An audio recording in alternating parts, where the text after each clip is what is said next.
नमस्कार, बखबर में आपका स्वागत है। मैं हूं राघवेंद्र सिंह। आज हम बात करेंगे भाजपा के राष्ट्रीय परिप्रेक्ष्य में। दरअसल कल की बात है, बीजेपी के भीतर इस बात के कयास लग रहे थे कि राष्ट्रीय अध्यक्ष कौन होगा। भाजपा ने, अगर हम पिछले 10 साल की बीजेपी की बात करें तो कल फिर चौंकाया है। बहुत सारे नाम थे, एक से एक बड़े दिग्गज थे, लेकिन 45 साल के ऐसे युवा को भाजपा ने राष्ट्रीय अध्यक्ष की कमान सौंपने की तैयारी की है, जो अब तक के भाजपा में सबसे युवा राष्ट्रीय अध्यक्ष हैं। नाम है बिहार के नितिन नवीन सिन्हा। दरअसल इनके पिता भी भाजपा के बिहार भाजपा के संस्थापक नेताओं में शामिल रहे हैं। सबसे खास बात यह है कि कल तक जब बिहार के चुनाव हुए थे तो नितिन नवीन जी अपना परिचय नरेंद्र मोदी को बतौर प्रधानमंत्री मंच पर दे रहे थे। उन्हें नहीं पता था कि कल वो भाजपा के इतने बड़े नेता होने वाले हैं कि देश भर के कई भाजपा नेता उनको अपना परिचय देंगे। तो कह सकते हैं कि भाजपा ने एक ऐसा नाम सामने लेकर आई है जो बिल्कुल नया है। किसी के जहन में नहीं था कि नितिन नवीन भाजपा के नया राष्ट्रीय अध्यक्ष बनने की कतार में शामिल हो सकते हैं। ये पहली प्रक्रिया है, कार्यकारी अध्यक्ष। इसके बाद वो अध्यक्ष बना दिए जाएंगे। नितिन पहले भी बने हैं, लेकिन वो नितिन गडकरी थे। अब ये नितिन के साथ नवीन भी हैं, और कह सकते हैं कि भाजपा में जो नवाचार होता है पिछले 10 वर्षों की भाजपा में, उसका सबसे ताज़ा तरीन उदाहरण है नितिन नवीन सिन्हा की हम बात करें। इसी पर विस्तार से बात करेंगे। चर्चा के लिए मौजूद स्टूडियो में हमारे दो विशेष मेहमान, मध्य प्रदेश के वरिष्ठ पत्रकारों में शामिल श्री देवदत्त दुबे जी, हमारे साथी पत्रकार श्री अनुज प्रताप सिंह जी।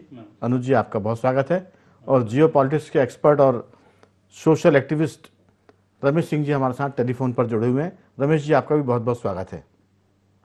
चर्चा की शुरुआत दुबे जी आपके साथ करना चाहते हैं कि ये जो सारा मामला है, कहते हैं कि नरेंद्र मोदी और अमित शाह की जोड़ी हमेशा फैसले लेने के मामले में चौंकाती है। अब हम इसके अगर पीछे जाएं तो जब 3 राज्यों के चुनाव हुए थे, मध्य प्रदेश, छत्तीसगढ़ और राजस्थान, किसी को पता नहीं था कि नया मुख्यमंत्री कौन होगा। मध्य प्रदेश में तो कहा जा रहा था कि जितनी सीटें जीत कर आए हैं तत्कालीन मुख्यमंत्री शिवराज सिंह चौहान, हो सकता है कि उन्हीं को फिर से कमान सौंप दी जाए और वो 5वीं बार के मुख्यमंत्री हो जाएं।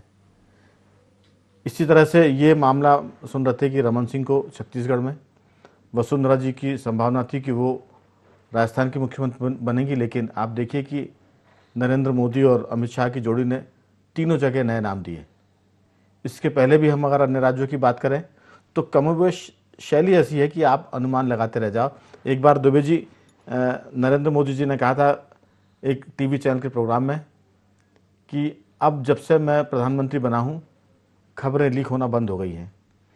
तो उस पत्रकार ने कहा था कि हमारी दुकान ही बंद कर दी आपने। तो उन्होंने कहा था कि आपकी दुकान चलाने का जिम्मा हमारा नहीं है। हालांकि दुकान शब्द से मेरा ऐतराज़ है, क्योंकि पत्रकारिता दुकान नहीं होती है। लेकिन एक चालू भाषा की बात करें, आम भाषा की, तो उन्होंने कहा कि ये अब हमारा काम नहीं है, आपको खबरें पता करनी पड़ेगी। खबरें तो पहले भी लोग मालूम करते थे, खोजी खबर, लेकिन नरेंद्र मोदी अमित शाह के काल में ये पता नहीं चल पा रहा है कि दायां हाथ क्या करेगा, बाएं हाथ को पता नहीं चलता। तो नितिन नवीन भी उसी का एक उदाहरण है। किसी को अंदाज नहीं था। सब लोग देख रहे थे कि धर्मेंद्र प्रधान बनेंगे, कि बंसल साहब बनेंगे, सुनील बंसल बनेंगे, कि शिवराज सिंह चौहान होंगे। इस तरह के नामों के कयास लग रहे थे। और भोपाल में तो 2 दिन पहले ही जिस ढंग से शिवराज सिंह चौहान की सुरक्षा व्यवस्था कड़ी की गई थी, तो कई नौसिखिए लोगों ने ये कहा था कि अब शिवराज जी अध्यक्ष होने वाले। आपकी राय, ये जो नवाचार है भाजपा का, उसे आप कैसे देखते हैं? बिल्कुल राघवन जी, भाजपा लगातार चौंका रही है, खासकर मोदी साहब के युग में। चाहे वो राष्ट्रपति का चुनाव हो, लोकसभा अध्यक्ष का, कोई भी जो निर्णय, महत्वपूर्ण निर्णय होते हैं, उनमें चौंकाने वाले निर्णय होते हैं। मध्य प्रदेश में तो हम सब ने देखा ही, मोहन यादव का, फिर हेमंत खंडेलवाल का, ऐसे बहुत सारे निर्णय होते हैं जो चौंकाने वाले। इस बार भी भाजपा के राष्ट्रीय अध्यक्ष को लेकर बहुत कयास लगाए जा रहे थे, लेकिन नया नाम आ गया। ये आप इसको देखें तो भाजपा एक तरह से वक्त के हिसाब से जो निर्णय ले रही है, बदल रही है। आप सोचें कि बिहार, जहां अभी चुनाव संपन्न हुए, पिछड़े वर्ग की राजनीति के लिए बिहार जाना जाता है देश में, और वहां से एक सामान्य वर्ग, कायस्थ समाज से नितिन नवीन को लेकर आए। तो अब वो एक जो भाजपा पहले जिस तरीके से उसने अपनी नींव जमाई, कैसे कि जब मंडल आया तो उन्हें कमंडल लेके आए, तो एक व्यापक जनाधार बढ़ाया। फिर धीरे धीरे उन्होंने पिछड़ा वर्ग के प्रधानमंत्री हैं ही लगातार, पिछड़ा वर्ग के राज्यों के मुख्यमंत्री भी पिछड़ा वर्ग के हैं। और अब पार्टी मुझे लगता है कि क्षेत्रीय परिवारवाद को भी वो अब किनारे कर रहे हैं, क्योंकि इनके नवीन जी के पिताजी बड़े नेता रहे हैं बिहार के, तो और ये लगातार जीत रहे हैं। तो अब मुझे लगता है कि अब वो जो जिस सेचुरेटेड अवस्था में भाजपा आती जा रही है, तो अब वो एक तरह से दक्षता, क्षमता या जनाधार वालों को आगे लाएगी। जैसा भी उत्तर प्रदेश में पंकज चौधरी को भी वो लाए, जो लगातार लोकसभा का चुनाव जीत रहे हैं, केंद्र में राज्य मंत्री थे, वहाँ भी चौंकाया अभी उत्तर प्रदेश में भी, वहाँ भी बहुत नाम जो चल रहे थे उनको किनारे करके। तो भाजपा मुझे लगता है शून्य से शिखर पे ही इसलिए है कि वो बड़ा रिसर्च करके, समय के साथ परिस्थितियों को देख के, और एक तरह से अनुमानों को आप अनुमान नहीं लगा सकते कि क्या, हर बार कयास जो मीडिया के हैं, राजनीतिक विश्लेषकों के, वो फेल हो रहे हैं, लेकिन वो सफल हो रहे हैं। तो ये भी नहीं कह सकते कि केवल चौंकाने के लिए फैसले ले जाते, वो जो फैसले लेते हैं उसको सही भी सिद्ध करते हैं वक्त के हिसाब से। तो ये जो नवीन जी का प्रयोग है, ये आपने जो याद दिलाया, नितिन गडकरी भी महाराष्ट्र में उस समय मंत्री थे जी। और एक काम इन लोगों को पसंद आ जाता है इस जोड़ी को, जैसे कहें उनने जो ब्रिज बनाया था समुद्र में मुंबई में, वो पसंद आया था। वो बताते हैं कि यहाँ ये जो नवीन हैं, जो नए राष्ट्रीय अध्यक्ष हैं, इन्होंने वहाँ सुझाव दिया मोदी को कि आप तो जंगल राज की बात करें, पार्टी नेतृत्व को जंगल राज की बात करें, एक वो कट्टा अट्टा वाली भी बात हुई थी, ये सब ये देते थे कि इस तरह की बातें करें, इससे परेशान रहे हैं लालू के युग में लोग, तो वो याद ताज़ा हो जाएगी। जैसे मध्य प्रदेश में कुछ नारे लगातार चलते, तो वो लोग ये देखते हैं कि किसमें राजनीतिक सूझबूझ है, कोई एक बात पे चुनाव जिता हरा भी सकता है। तो बहुत सारी चीज़ें संदेश दिए हैं इस चयन से पार्टी ने कि अब वो ना जातिवाद, ना क्षेत्रवाद, ना परिवारवाद, वो एक तरह से योग्यता और दक्षता को भी महत्व देगी। अब बिल्कुल, शुरुआत उन्होंने अपने गृह राज्य गुजरात से की थी, वहाँ पहली बार के विधायक को मुख्यमंत्री बनाया था।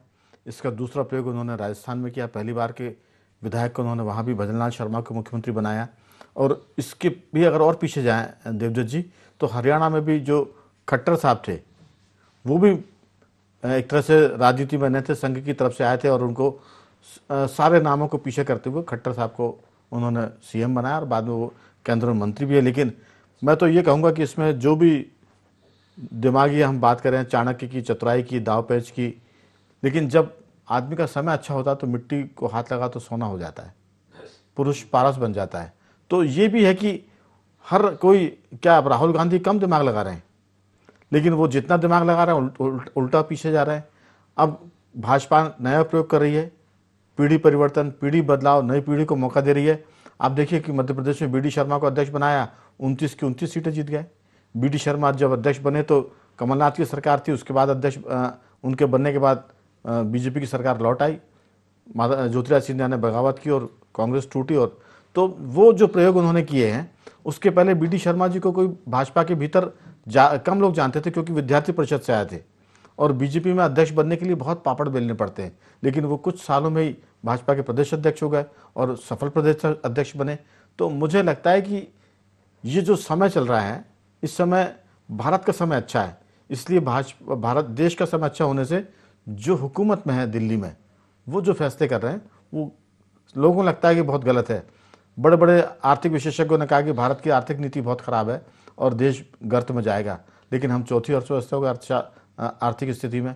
फिर लोगों ने कहा कि विदेश नीति बहुत गड़बड़ है, बड़ी खराब है और ये नरेंद्र मोदी गड़बड़ कर रहे हैं, लेकिन विदेश नीति में देश में, दुनिया में भारत का डंका पिट रहा है। तो हमें लगता है कि चतुराई तो सब करते हैं, लेकिन जब भगवान जिसका साथ देता है, अयोध्या का मंदिर बन गया, भगवान साथ है, ऐसा बीजेपी मान के चलती है।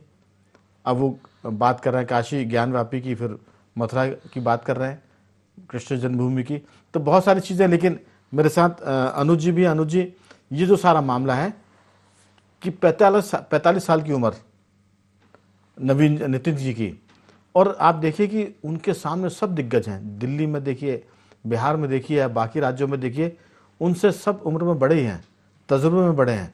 आप देखिए कि राजनाथ सिंह दिल्ली में है, लेकिन अब राजनाथ जी को बोलना पड़ेगा कि माननीय राष्ट्रीय अध्यक्ष जी का हम स्वागत करते हैं, उनको कहना पड़ेगा, क्योंकि पार्टी लाइन मर्यादा ये सब कहती है। अलग बात है कि नितिन नवीन जी उनके पैर छुएं, लेकिन भाजपा जो कर रही है वो ये भी कर रही है कि कांग्रेस के जो अध्यक्ष है, राष्ट्रीय अध्यक्ष खड़गे साहब, उनकी उम्र के हिसाब से अगर तुलना करें तो बीजेपी ने एकदम नौजवान तो मैं नहीं कहूँगा, लेकिन 45 साल की उम्र बहुत छोटे हैं। अखिलेश यादव को देख लीजिए, उनकी उम्र बड़े हैं। बाकी राज्यों में चले जाइए आप, जो क्षेत्रीय दल हैं उनके प्रदेश अध्यक्ष देख लो, उनके राष्ट्रीय अध्यक्ष देख लो। उस लिहाज से ये उन्होंने मारा तो छक्का है, लेकिन अब देखना ये कि वो अपने आप की स्थिति वहाँ कैसी बना पाते हैं दिल्ली में। भाजपा बहुत बड़ी पार्टी, समुद्र की तरह है। आपकी राय? बहुत बहुत धन्यवाद सर। निश्चित रूप से भाजपा समुद्र की भांति ही विशाल पार्टी है और उसको तो विश्व में भी सबसे बड़ी पार्टी होने का दर्जा दिया जाता है। ऐसी पार्टी का अध्यक्ष एक 45 वर्षीय युवा ही हम कहेंगे। राजनीति में तो 45 वर्ष, राजनीति में तो कभी लोग बूढ़े नहीं होते, बूढ़े ही नहीं होते हैं। और तो चिर युवा रहते हैं। मुझे याद है हाँ। जब मध्य प्रदेश के मुख्यमंत्री हुआ करते थे पंडित श्यामाचरण शुक्ल जी, तब हम स्कूल में पढ़ते थे और उनकी उम्र 55-60 के आसपास थी। तब उनके विज्ञापन छपते थे, युवा मुख्यमंत्री। तो राजनीति में कोई बूढ़ा नहीं होता और कोई बूढ़ा होना पसंद भी नहीं करता। देवदत्त जी को याद होगा कि जब पटवा जी को एक न्यूज एजेंसी ने लिखा कि वयोवृद्ध भाजपा नेता सुंदरलाल पटवा, तो उन्होंने उस फोन करके कहा कि भाई मुझे वयोवृद्ध क्या कहते हो, मैं तो अभी जवान हूँ। कमलनाथ जी को किसी ने कहा था कि ये बुजुर्ग लीडर हैं, तो 2018 के चुनाव या उसके पहले के चुनाव में वो सागर की एक सभा से मंच से कूदते हुए आगे चले गए और लोगों से कहा कि बताइए मैं कहाँ से बूढ़ा लगता हूँ। तो राजनीति में खैर जी हम बात करें अपनी, तो भाजपा में निश्चित रूप से जो है भाजपा को ऐसे नेता की तलाश थी जो उनका कैडर और जो उनके कार्यकर्ताओं की संख्या और उनके नेताओं की संख्या, चाहे वो पार्टी के हों या बाहर से जो आ रहे हैं, इतनी ज़्यादा हो चुकी है कि उसको संभालने के लिए और अपना कैडर बेस को बचाते हुए उसको और अधिक बढ़ाने के लिए एक ऊर्जावान नेता की आवश्यकता थी, जिसमें नितिन नवीन के रूप में इनका चयन मुझे लगता है एक चौंकाने वाला तो नहीं कहूँगा, परंतु एक इस तरह का निर्णय है जिससे सारी पार्टियां अचंभित हैं, अरे ये क्या कर दिया। और निश्चित रूप से जो है भाजपा चौंकाने के मामले में तो सबको पछाड़ ही चुकी है और यह युवा नेता एक ऐसा नेता मुझे लगता है साबित होगा जो आगे चलकर यदि वो अपने दम पर या अपनी चीज़ों को पार्टी में साबित कर पाते हैं सभी सीनियर्स के लीडर के आगे, तो निश्चित रूप से वो किसी भी पद पर पहुंच सकते हैं, क्योंकि युवा होने के साथ साथ उनके पास ऊर्जा भी है। लेकिन अनुज जी, अब इसके बाद कौन सा पद है? प्रधानमंत्री की पद है इसके बाद तो निश्चित रूप से अभी तो वो कार्यकारी बने हैं, अभी तो उन्हें पूर्णकालिक अध्यक्ष बनना है। निश्चित रूप से ये एक माह उनको ये भी साबित करना रहेगा कि क्या वो पूर्णकालिक अध्यक्ष बनने के लिए अपनी क्षमताओं पर खरे पार्टी पे उतर रहे हैं, क्योंकि राजनीति में तो कुछ भी कहा नहीं जा सकता जी कब क्या हो जाए। लेकिन आप देखिए कि जिन लोगों ने उनको चुना है वो बहुत तजुर्बेकार हैं। नरेंद्र मोदी जी की बात करें या अमित शाह की बात करें या जेपी नड्डा या बीजेपी कहा जाता है, अब पता नहीं वो कितना अंदर खाने में सही, लेकिन सामूहिक फैसले होते हैं। अगर भाजपा संसदीय बोर्ड ने या उनके नेतृत्व ने फैसला किया है तो बहुत सोच समझ के किया होगा। उनकी प्रतिभा को देखते हुए क्या वो लगातार चुनाव जीत रहे, कई वर्षों से वहाँ के मंत्री बने हुए हैं। तो मुझे लगता है कि जब टीम का लीडर आपके साथ होता है, अब तो वो खुद लीडर हो गए हैं, प्रधानमंत्री अगर उनके साथ है तो फिर बहुत सारी गलतियों को भी अनदेखा करके उनसे कहा जाएगा कि भाई नए बच्चे हैं, जरा आप जी खोल कर खेलिए, अगर कोई गलती करके आउट भी होंगे तो हम है ना। तो मेरे साथ रमेश सिंह जी भी हैं। रमेश जी, आपका स्वागत है। भाजपा के होने वाले राष्ट्रीय अध्यक्ष, आज की तारीख में कार्यकारी नितिन नवीन जी सिन्हा को कैसे देखते हैं आप? राघवन जी, बीजेपी एक नई संस्कृति डेवलप कर रही है। हम देख रहे हैं जिस तरह से विधानसभा के चुनावों के बाद जो मुख्यमंत्री चुने गए वो एक अननोन पर्सन थे। जैसे हरियाणा में भी खट्टर साहब थे, मध्य प्रदेश में, छत्तीसगढ़ में, राजस्थान में, बिल्कुल ऐसे अननोन पर्सन जिनकी उम्मीद नहीं थी और जो इनने पूरे प्रदेश के मतलब जो दिग्गज है कद्दावर नेता उन्हें पछाड़ा। तो एक संस्कृति ऐसी डेवलप की बीजेपी ने कि कद्दावर लोगों के हाथों में पार्टी को और संगठन को जाने से रोका। एक नई, जैसे कांग्रेस में के विपरीत है, कांग्रेस में एक ही वंश का मुखिया होता है, इसके बाद पूरी पार्टी में कद्दावर जो छत्रप होते हैं उन्हीं के हाथ में सत्ता रहती है और उन्हीं के हाथ में पार्टी एक प्रकार से गिरफ्त में रहती। तो उस संस्कृति से बीजेपी को बाहर निकालने की इनकी कोशिश है और ये कोशिश कामयाब। अच्छा, क्या होता है, जैसे अभी ये नितिन नवीन है, तो ये 45 साल के बिल्कुल युवा है, लो प्रोफाइल है। लो प्रोफाइल जो लोग होते हैं ना पार्टी में, जो जिस किस्म की संस्कृति डेवलप कर रहे हैं, लो प्रोफाइल में आम आदमी ऐसे लोगों को बहुत पसंद करता है, क्योंकि आम आदमी लो प्रोफाइल होता है, मतलब आम आदमी के पास कोई बहुत हाई स्टेटस नहीं होता, तो इस टाइप के लोगों को बहुत पसंद करता है। दूसरा, जो कार्यकर्ता होते वो बहुत उत्साहित होते, वो देखते हमारे बीच में से हमारा एक भाई निकल के गया और वो इतने उच्च स्तर पर चला गया, तो उनके बीच में कम्युनिकेशन जो गैप होता है ऊपर से नीचे तक, वो बिल्कुल नहीं होता। आम आदमी जो नेता होता है वो आम कार्यकर्ता और आम आदमी की भावनाओं को समझता है, उनके बीच में से निकल गया है, तो वो उनके साथ कम्युनिकेशन कर लेता है। अच्छा, तीसरी बात ये है कि इससे मतलब ये जो एक पार्टी को गिरफ्त में करने की एक प्रवृत्ति रहती कुछ नहीं। जैसे मैं आपको बताऊं, राजस्थान में वसुंधरा जी थी, वो किसी के बस में नहीं आती थी। अब ये इस तरह की स्थिति हर जगह बनती अगर कांग्रेस की शैली में बीजेपी मतलब ये चुनाव करती, अध्यक्ष का हो या मुख्यमंत्रियों का हो, तो धीरे धीरे करके पार्टी फिर कुछ लोगों के हाथ में जो लोकल में हाथों में गिरफ्त में चली जाती है और एक प्रकार से फिर वो एक वंशानुगत राजनीतिक जो विरासत है वो बनने लगती। तो वो यहाँ नहीं बन रही और अमित शाह और मोदी जी ने ये एक बहुत अच्छी संस्कृति डेवलप की। दूसरी बात ये है, इसका एक पक्ष और भी है कि इससे अमित शाह और मोदी ने अपनी राजनीतिक सर्वोच्चता को सुरक्षित रखा है। अगर कद्दावर जैसे वसुंधरा जी हर कभी चैलेंज कर देती थी सेंटर को, अच्छा शिवराज जी से भी उनको चैलेंज महसूस होने लगा था, क्योंकि जिस तरह से शिवराज जी कद्दावर थे, ग्राउंड पे उनकी पकड़ थी और 18 साल मुख्यमंत्री रहे थे, तो स्वाभाविक रूप से कि मतलब संसदीय बोर्ड में भी और आम आदमी के बीच में भी उनकी जो पकड़ थी, उससे बड़े नेता जो खासतौर से मोदी साहब है उनको खतरा महसूस होने लगता था। तो वो उनने वो संस्कृति को बदल दिया, इस तरह की कोई मतलब कोई चैलेंज ही पैदा ना हो। तो इसके दोनों पहलू है, लेकिन इसका एक अच्छी बात यह है कि बीजेपी ने एक बहुत अच्छी संस्कृति डेवलप की है जो आम आदमी पर से अनजान व्यक्ति को मतलब ऊपर ले जाके और कार्यकर्ताओं को आम आदमी को भी संदेश दिया है। रमेश जी, आप एकदम ठीक बात कर रहे हैं, लेकिन हमने चर्चा की शुरुआत में कहा था कि जब आपके साथ समय होता है, भाग्य होता है, तो मिट्टी को हाथ लगा सोना हो जाता है। किसे पता था कि नरेंद्र मोदी देश के प्रधानमंत्री होंगे? पीएम इन वेटिंग तो अडवाणी जी थे, लेकिन क्या अडवाणी जी ने नरेंद्र मोदी को रोकने की कोशिश नहीं की होगी? की थी, लेकिन वो रोक नहीं पाए, क्योंकि नरेंद्र मोदी के भाग्य में देश का नेतृत्व करना लिखा था। ऐसी राज्यों में मुख्यमंत्री, राज्यों के प्रदेश अध्यक्ष, कई बार चीज़ें होती है, किसी के भाग्य में आप उसको रोक नहीं सकते। देवदत्त जी, दरअसल मैंने कहा कि टीम में कई बार नए प्लेयर को बहुत मौका देते हैं। जब सौरभ गांगुली भारतीय क्रिकेट टीम के कप्तान थे और महेंद्र सिंह धोनी नए नए टीम में आए थे और पाकिस्तान वो खेलने गए थे, एक मैच में वो रन आउट हो गए थे, कम रन बनाए थे एक पारी में। दूसरे मैच में वो टीम में रहेंगे कि नहीं, इसकी आशंका थी, लेकिन रात में करीब 11 बजे सौरभ गांगुली फ़ोन करते हैं महेंद्र सिंह धोनी को कि कल आप टीम में हैं। उसके बाद जब मैच शुरू होता है तब वो कहते हैं कि धोनी तुम तीसरे नंबर पर खेलने जाओगे।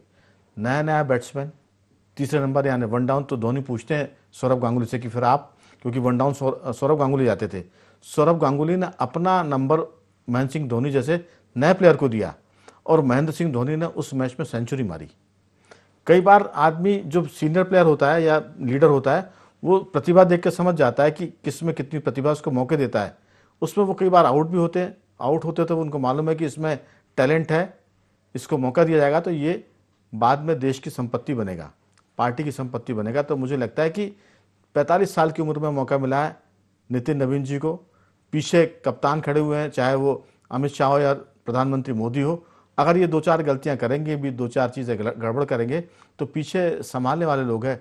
कुम्हार जैसे मटका बनाता है तो एक हाथ नीचे लगाता है, ऊपर से ठोंकता है, तो यहाँ ठोंकने वाले भी हैं और हाथ ला के संभालने वाले भी हैं। तो नितिन नवीन जी कितना आगे जाएंगे ये तो भाग्य की बात है, लेकिन मौका उनको बहुत अच्छा मिला है। आपकी छोटी टिप्पणी। देखो राघवन जी, भाजपा में आप देखेंगे तो एक सिस्टम काम करता है। अध्यक्ष कोई भी रहे, वो तो एक पूरी कमेटी है, कोर ग्रुप है जो निर्णय देता है, आप उसको फॉलो करना है। अभी इतने 10-15 वर्षों से हम और आप देख रहे हैं कि अमित शाह सबसे बड़े रणनीतिकार हैं, वही अधिकांश निर्णय रहते हैं। क्या जगत प्रकाश नड्डा निर्णय लिए क्या किसी प्रकार के महत्वपूर्ण निर्णय? सब अमित शाह के निर्णय हैं। और जब खुद में दम और खम होता तब ये स्थिति बनती है कि वो जो कहें वो सही। क्योंकि अमित शाह ने देश में ऐसे फैसले कर लिए, ऐसे निर्णय जो बरसों से लंबित थे, चाहे धारा 370 का मामला हो, राम मंदिर वाला मुद्दा हो, जिस पे मोदी और शाह ने ऐसे ऐसे निर्णय जो लिए हैं। और अभी जो नक्सलवाद देश से ख़त्म किया, प्रधानमंत्री नरेंद्र मोदी ने एक बार कहा कि 31 मार्च 2026 को हमें नक्सलवाद देश से ख़त्म करना है, और तब से वो गृह मंत्री के रूप में नक्सल प्रभावित राज्यों में जा रहे हैं। मध्य प्रदेश में लगभग अंतिम सांसें नक्सलवाद गिन रहा है, छत्तीसगढ़ में भी यही स्थिति है। तो जो कार्य करने का उनका है वो तो एक अध्यक्ष बना लेते कि आपको ये देना, ये करना, ये दस्तखत करना, ये मतलब वो प्रतिभा दिखाएंगे तो उनको मदद होगी। बाकी वो निर्णय और जो क्या क्या करना है पार्टी के अंदर, वो तो हम और आप देख ही रहे हैं कि वो अमित शाह सबसे बड़े रणनीतिकार हैं, वो निर्णय लेते। और संघ भी सलाह देता है, बहुत सारे संगठन महामंत्री। तो कोई बड़ी बात नहीं है कि कोई भी सफल हो सकता है उसमें, और ये युवा हैं तो इनको तो और चांस है। इसमें कोई शक नहीं। रणनीतिकारों की जहाँ तक बात है, मैं मध्य प्रदेश के संदर्भ में बात करूंगा कि नितिन नवीन जी का यहाँ संपर्क रहा है। वो मध्य प्रदेश भारतीय जनता युवा मोर्चे के प्रभारी रहे हैं और यहाँ के युवा नेताओं से उनका संपर्क है। तो इनके अध्यक्ष बनने के बाद बनते ही मध्य प्रदेश के युवाओं की भी एक तरह से जो भावना है वो कुलाचे मार रही कि हमारे भी संपर्क हैं नितिन जी से, तो वो भी उनका ध्यान रखेंगे तरक्की करने में, शायद उनको नई जिम्मेदारियाँ मिले। लेकिन अनुज जी, अर्जुन सिंह जी को कहा जाता था कि राजनीति की चाणक्य हैं। एक अखबार के संपादक, बहुत वरिष्ठ संपादक ने अपने आर्टिकल में लिखा था कि अर्जुन सिंह के पास वो राजनीतिक दिमाग है कि अगर आप उनके दिमाग में एक तरफ से कील ठोकेंगे तो वो दूसरी तरफ से स्क्रू बन के निकलेगी। इतनी उनके दिमाग में राजनीतिक चतुराई चलती है। लेकिन जब वक्त उनका गड़बड़ हुआ, उन्होंने कांग्रेस छोड़ी, नई पार्टी बनाई। फिर नई पार्टी बनाने में वो सफल असफल वो अपनी जगह, वापस पार्टी को ख़त्म उन्होंने मर्ज किया, कांग्रेस में लौटे वापस। तो मैं कह सकता हूँ कि ये जो सारा मामला है समय की बात है। जब वक्त अच्छा हो तो आदमी को अच्छे निर्णय करना चाहिए ताकि लोग इतिहास उनको याद करें। 370 हटाना ये चतुराई भी है और समय भी है। बीजेपी के खाते में है, अमित शाह के खाते में उपलब्धि है, नरेंद्र मोदी के खाते में उपलब्धि है। 3 तलाक खत्म करना, राम मंदिर बनाना, तो ये बहुत सारी बातें हैं। समय अच्छा चला तो अच्छे अच्छे निर्णय करने की ज़रूरत है ताकि पार्टी और देश का भला हो। आपकी टिप्पणी? निश्चित रूप से जो है, जब समय अच्छा हो तो निर्णय हमारे अच्छे होने चाहिए, तभी इतिहास भी हमें उसी रूप में याद नहीं, समय अच्छा होता तो निर्णय खराब भी करो नहीं, तो वो अच्छा हो जाता है। लोग कहते हैं कि देखिए इन्होंने महेंद्र सिंह धोनी को, नए प्लेयर को भेज दिया और उसने उसके अभी पीछे हाल की बात, आपकी असफलताएं भी जो है अभी दब जाती हैं जब समय आपका अच्छा रहता है। तो गौतम गंभीर ने एकदम शुभमन गिल को कप्तान बनवाया और उन्होंने टेस्ट सीरीज जीती और बहुत सारे रिकॉर्ड बना दिए। जी हाँ, भाजपा तो निश्चित रूप से देखिए, भाजपा के लिए तो समय जो है आज के समय में अपन ये कह सकते हैं कि इस सर्वोच्च शिखर पर भारतीय जनता पार्टी है और उसके सारे निर्णय आज के तारीख में सही साबित हो रहे हैं और सफलता दर सफलता वो आगे बढ़ते चले जा रहे हैं। तो देश में भी जो है कई ऐसे काम हैं जो प्रधानमंत्री मोदी के नेतृत्व में ऐसे हुए हैं जो आज तक नहीं हुए। बिल्कुल। और विश्व में भी जो है आज मोदी का डंका बज रहा है। उसके पीछे ये भी हम कह सकते हैं कि समय उनका बहुत अच्छा है, लेकिन उनकी सोच भी बहुत अच्छी है इसके नीचे। तो निश्चित रूप से देश भी आगे बढ़ रहा है, उनकी पार्टी भी भाजपा आगे बढ़ रही है और युवाओं को भी नए नए अवसर जो है भारतीय जनता पार्टी में मिल रहे हैं। अब युवाओं के ऊपर है कि वो अपने को किस रूप में राजनीति में और दूसरे दिशा में ले जाने के लिए किस तरीके से जो है आगे बढ़ते हैं और किस तरीके से अपने वरिष्ठ जनों से जो है प्रेरणा लेते हैं, चाहे वो राजनीतिक नेतृत्व हो या जिसको अपन कहें प्रशासनिक क्षेत्र में जाने के लिए प्रेरणादायी जो लोग हैं उनकी बात कह लें या पत्रकारिता को भी हम कह लें। जी। किसी भी रूप में हम समाज के को क्या दे सकते हैं और देश को क्या दे सकते हैं, बिल्कुल वो महत्वपूर्ण है। और मुझे लगता है कि भाजपा का यह निर्णय निश्चित रूप से युवाओं को एक दिशा देगा ही कि राजनीति में उनको जाना चाहिए, राजनीति से दूरी नहीं बनाना चाहिए, क्योंकि राजनीति में जब अच्छे लोग आएंगे तो निश्चित रूप से देश का भी भला होगा, समाज का भी भला होगा। देखिए, समय अगर लीडर ठीक है, पार्टी ठीक है, पार्टी की विचारधारा ठीक है और समय भी ठीक है, तो कहते हैं सोने पर सुहागा। तो ये स्थितियाँ वैसी है जैसे सोने पर सुहागा वाली। लेकिन मैं ज़रूर ये कहूँगा कि अभी जैसे चीज़ हो रही कि मेक इन इंडिया की बात हो रही है, देश में विदेश नीति की हमने शुरुआत में कहा कि लोगों ने कहा कि गड़बड़ है, लेकिन वो सफल साबित हुई। आर्थिक नीति की हम बात करें, नरेंद्र मोदी पर बड़े आक्षेप लगे। कई पूर्व रिजर्व बैंक के गवर्नरों ने कहा कि हम गलत ट्रैक पर जा रहे हैं, लेकिन उनके निर्णय से साबित हुआ कि हम सही दिशा में जा रहे हैं। 10 साल में आर्थिक स्थिति भी ठीक हो रही है, महंगाई नियंत्रण में है। तो बहुत सारी बातें। रमेश सिंह जी, अगर आपका समय ठीक हो, सोच ठीक हो, संगठन अच्छा हो, तो फिर चीज़ें अच्छी होती जाती हैं और कह सकते हैं कि ये देश का समय अच्छा है। बीजेपी का समय तो अपने हिसाब से है ही अच्छा। आपकी इस पर अंतिम टिप्पणी। देश के पुनरुत्थान का समय है राघवन जी, और देश में एक राजनीतिक परिवर्तन का समय है जो, और ये बीजेपी उसकी गवाह है। खास तौर से मैं अमित शाह की कहूं कि देश के अंदर के राजनीतिक और प्रशासनिक स्तर के निर्णय हो, चाहे पार्टी के स्तर के निर्णय हो, हमने देख रहे हैं कि बिहार में उनकी रणनीति किस पर अगर कामयाब हुई, हरियाणा, दिल्ली, महाराष्ट्र, इनमें अमित शाह ने जो रणनीति बनाई वो बिल्कुल रमेश जी कह सकते हैं कि उनकी रणनीति अगर कहीं कामयाब भी नहीं हुई तो उनके पीछे नरेंद्र मोदी खड़े हुए हैं, इसलिए उनकी थोड़ी बहुत असफलताओं को भी किसी ने बहुत ध्यान नहीं दिया। और बाद में सबने देखा कि फिर अमित शाह और नरेंद्र मोदी की जोड़ी ने अच्छी बैटिंग की है और देश में पार्टी का भी काम उनका ठीक चल रहा है और पार्टी के भविष्य के हिसाब से भी उनके निर्णय ठीक हो रहे हैं। और ये जो नितिन नवीन जी का निर्णय है ये समय बताएगा, लेकिन इसमें कोई शक नहीं कि वो नए हैं। 45 साल की उम्र में उनके पास तजुर्बा भी काफ़ी है। वो 5 बार के विधायक है लगातार, इसके साथ वो मंत्री भी हैं और सब कामकाज को उन्होंने उनके नेतृत्व में देखा भी है। मोदी अमित शाह की हम बात करें तो कह सकते हैं कि भाजपा में नित्य नए नवाचार हो रहे हैं। उस नए नवाचार में नितिन नवीन नवाचार के एक उदाहरण है। उनका कामकाज पार्टी को बताएगा कि पार्टी और मजबूती की तरफ जा रही है। मैं तीनों मेहमानों का इस बीच में धन्यवाद करूंगा। देवदत्त जी आपका साधुवाद, अनुज जी आपका बहुत धन्यवाद और रमेश सिंह जी आपका भी साधुवाद कि आपने चर्चा में हिस्सा लिया। बखबर में सिर्फ इतना ही। बने रहिए हमारे साथ और देखते रहिए IND24।